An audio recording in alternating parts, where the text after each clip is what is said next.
Mais je pense que cette faute technique doit interpeller les uns et les autres au sein de ce bureau exécutif à mieux faire.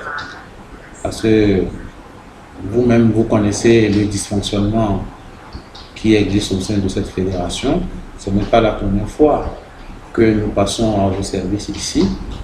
Et nous avons sonné d'alarme à ce que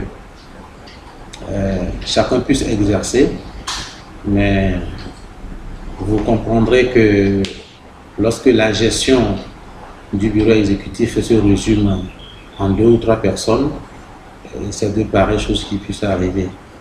Mais je ne voudrais pas quand même troubler l'eau et dire tout simplement, avec un fair play total, que le peuple togolais puisse nous pardonner.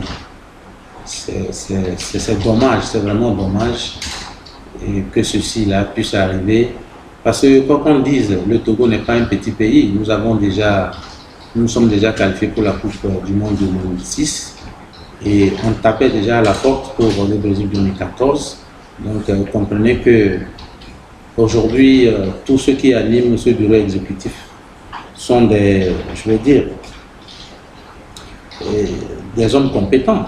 Quand vous fouillez le CV de tout un chacun de nous, vous comprendrez que personne n'est venu en amateur.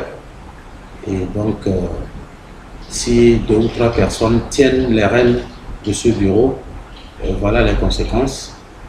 Et moi, consciemment, la main sur le cœur, je fais mon mea culpa en demandant à tout Togolais, quel que soit le niveau où se trouve aujourd'hui, de nous pardonner. Et les conséquences, il faut les tirer. Et maintenant, je pense que le président de la fédération doit comprendre qu'il est temps à ce que chacun puisse exercer clairement son rôle. Et une administration, chacun doit y participer. Ça ne doit pas se résumer à 1 ou 2 personnes. Et vivement qu'ils puissent comprendre que les affaires du football, c'est collectif. Et les gens ont souvent jeté des discrédits sur tout le bureau. C'est le lieu de le rappeler. Nous assumons, mais par la faute de 2 ou 3 personnes.